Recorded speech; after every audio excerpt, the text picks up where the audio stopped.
नमस्कार। आज के इस वीडियो में जानेंगे कि हल्दीघाटी का युद्ध किसने जीता। कुछ इतिहासकार मानते हैं कि यह युद्ध अनिर्णायक रहा। कुछ इतिहासकार महाराणा प्रताप को विजयी मानते हैं, कुछ इतिहासकार अकबर को विजयी मानते हैं। आज जानेंगे आखिर सच क्या है। महाराणा प्रताप का जन्म 9 मई 1540 ईस्वी को कुंभलगढ़ दुर्ग में माता जयवंताबाई की कोख से हुआ। पिता का नाम उदय सिंह था। उदय सिंह ने अपनी भटियानी रानी के पुत्र जगमाल को उत्तराधिकारी घोषित कर दिया। इस बात से महाराणा प्रताप और शक्ति सिंह नाराज थे। उन्होंने अखेराज सोनगरा की सहायता से महाराणा प्रताप को उत्तराधिकारी घोषित करवा दिया। इस बात से जगमाल नाराज हो गया और वो अकबर की शरण में चला गया। यहीं से महाराणा प्रताप और अकबर के बीच में मतभेद होते चलते गए। अकबर की यह नीतियां थी कि वो पहले राजपूतों के विरुद्ध प्यार और दुलार से काम में लेता था। जब बात प्यार और दुलार से न बने तो वो अपनी शक्ति का प्रदर्शन करके अर्थात युद्ध करके राजपूतों को अपनी तरफ करता था। अकबर ने महाराणा प्रताप के साथ में भी यही नीतियां अपनाई। पहले जलाल खान को उसने महाराणा प्रताप को समझाने के लिए भेजा, लेकिन जलाल खान से बात नहीं बनी। इसके अगले साल उन्होंने मान सिंह को भेजा, मान सिंह से भी बात बनती नहीं नजर आई। भगवंत दास को भेजा, भगवंत दास भी अपने जो मुकाम के अंदर नाकामयाब रहा। फिर उसने टोडरमल को भेजा जो अकबर का सेनापति था, लेकिन टोडरमल से भी कहां बात बनने वाली थी। आखिर के अंदर अकबर ने महाराणा प्रताप के विरुद्ध युद्ध की ठानी और वह युद्ध लड़ा गया हल्दीघाटी के अंदर। इतिहासकार यह मानते हैं कि महाराणा प्रताप और अकबर की सेना का जो अनुपात था वो 1:4 था। अर्थात महाराणा प्रताप की सेना 20,000 थी तो अकबर की सेना 80,000 थी।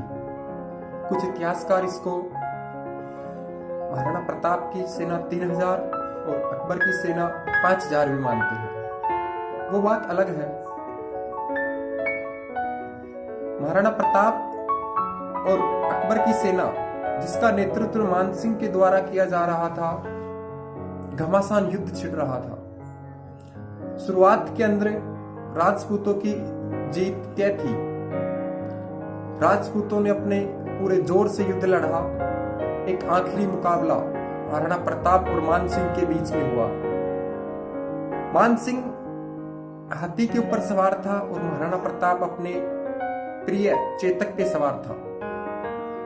चेतक ने हाथी की सूंड के ऊपर पैर रख रखे थे और महाराणा प्रताप अपने भाले से मान सिंह के सिर पे वार करने ही वाला था कि हाथी की सूंड के अंदर मान सिंह ने धारदार हथियार और चाकू लगा कर लाया था। वो धारदार हथियार और चाकू से चेतक के पैरों पे घाव हो गए, जिससे चेतक वहां घायल हो गया और वीर गति को प्राप्त हुआ। इसके बाद झाला मन्ना ने महाराणा प्रताप का मुकुट धारण किया और महाराणा प्रताप को सुरक्षित स्थान पे जाने के लिए कहा। यह युद्ध वहीं समाप्त हो गया। इतिहासकार इसीलिए कहते हैं कि यह अनिर्णायक युद्ध रहा। लेकिन युद्ध के इतने सालों बाद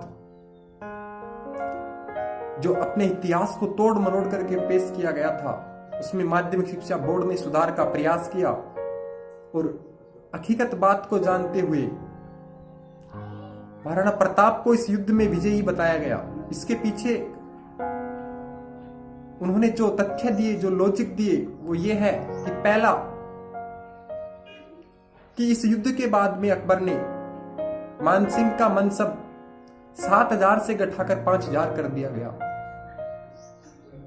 दूसरा कि अगले लगातार 10 वर्षों तक अकबर महाराणा प्रताप को पकड़ने के लिए, महाराणा प्रताप को हराने के लिए लगातार प्रयास करता रहा। भाई जब हल्दीघाटी में अकबर जीत ही गया तो फिर क्यों प्रयास करना, फिर तो उसके अधीन हो गया। और तीसरा कारण थर्मोपल्ली का युद्ध। हल्दीघाटी को थर्मोपल्ली भी कहते हैं। वो क्यों कि फारस और यूनान के बीच में थर्मोपल्ली के अंदर जो युद्ध लड़ा गया, उसमें यूनान की विशाल सेना को पारस की सेना ने कुछ आध सैनिकों ने युद्ध के अंदर परास्त कर दिया था। उसी प्रकार मानते हैं कि महाराणा प्रताप की सेना कम थी और अकबर की सेना ज्यादा थी, फिर भी महाराणा प्रताप की सेना ने अकबर की सेना को बुरी तरीके से परास्त कर दिया।